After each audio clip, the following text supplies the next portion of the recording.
Good day everyone, especially to you ma'am. My name is May Angie Vidal and my topic is all about the artist and the artisan's medium and technique.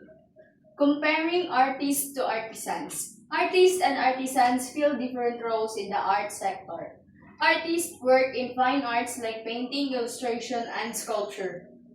Artisans are craftsmen in textiles, pottery, glass, television, tables, and doors, etc. Usually, these are man-made shapes. Reagan's 2005. So, artist o ang artisan is nag-fill of different role in art. So, ang artist kay ang mga people nag-create of fine arts like paintings, drawings, ug sculptures.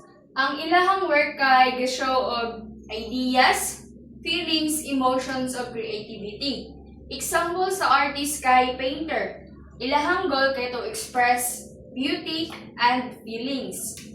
While ang artisan kay ga-create sila crafts like furniture, potter, textiles, and glass. Ang textiles is mauna ang mga clothes. Ang artisan kay ga-make of useful or decorative objects. Ang ilahang work is handmade. Ga-focus sila sa skills of design. Ang example sa artisans is carpenter. Makabuild sila og table, chairs, og doors. So, responsibilities of artists versus artisans. Artists use paint, watercolor, pen, and ink, and illustration. So, ang artist is use sila of paint, watercolor, pen, and ink, and illustration. While ang artisans is ga-craft sila jewelry, glassware, pottery, mga functional products. Meaning sa functional product is magamit nimo. Makita ang work sa artist kay sa museums and galleries. Ang artist is kay ga-focus sila sa aesthetics. Ang meaning sa aesthetic is beauty and expression. While ang artisan focus on accessorizing functionality displayed in fair, shops, and malls. So, ang artisan is ga-focus sila sa functional, meaning magamit. Makita niyo ang ilahang work kay sa fairs, malls, or shops. So, Artists begin with pencil and sketch but then move to canvas or other medium like oil, watercolor, or pastel. Sculptures create 3D products from clay, marble, or other material. Illustrators may work in publishing, animation, or comics. All artists aim to create a creation from a viewer. So, ang artist kay all fine arts daw kay ga-start sa pag-sketch lang with pencil sa paper para magplano sa ilahang mga ideas. Then, ilahang i-transfer sa Canva. Ang Canva is mo nang ginapaintingan dito kanang color white nga naa sa wooden frame. Ila gigamit kay paint, watercolor, or pastels. So, ang sculptures is a type of artist. Ang ila ginagamit kay clay, marble, or other materials para makamake sila og 3D objects. Example sa 3D object kay vase. Makita nimo ang hole. Meaning sa 3D, makita nimo ang hole. While ang illustrators is type of artist po na siya. Kay ga drawing og books, cartoons, or comics.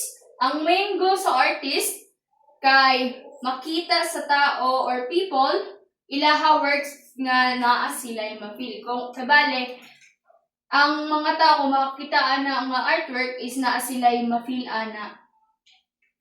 So, next is the job responsibilities of an artist include developing ideas for canvas or product. So, number 1, developing. So, maghuna-una sila unsa ang ilahang i-draw, i-paint, or i-create. So, number 2, selecting a medium for a final work including texture, size, or area. So, Ang mga artist is ga-decide pud sila kung unsa ilang gamiton nga materials like paint ba, watercolor, or lain pa. Ug unsay size sa ilahang artwork. Number 3 is collecting work for a portfolio and so diri is mag-create sila portfolio sa ilahang mga best work nga para mapakita sa uban. So, applying for grants for financial support. So, diri is ga-ask pud sila help sa uban o para mas mapadayon nila ang ilahang pagbuhat og mga artwork. So,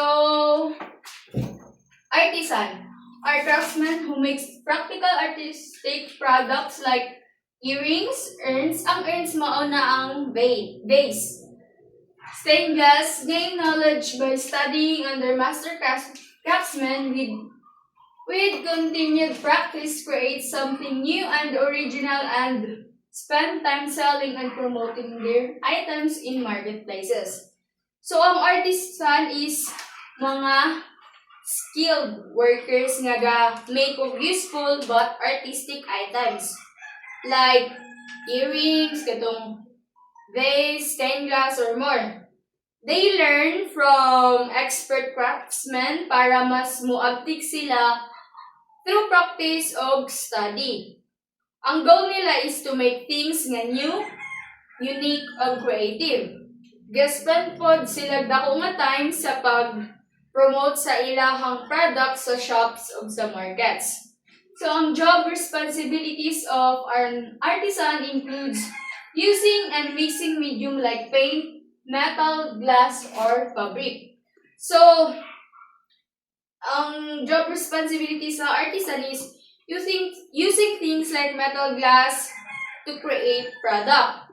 Number, shaping, gluing, testing, and producing product. So, gamit sila og mga product through shaping, sewing, gluing, or testing hantod mahuman ang isa ka product. And 3, displaying work at various sites including auctions, craft shows, or online markets. So, display nila ilang work sa shops, sa fair, or sa online. So, ang last is estimating cost and material needs. So, ang mga artisans po is figure out sab nila pilay magamit nga materials, magasto, pila ilang pricing sa ilahang artwork. Related careers. So, dili is mga related careers lang sa artist. So, ang related career daw sa artist is graphic designer while sa artisan is metal worker. So, ang difference daw nila based sa quote, ang artisan focuses on craft itself. So, artist is the craft is just a tool para maka-express og ideas o emotions. The main goal is the vision or message, dili lang craft.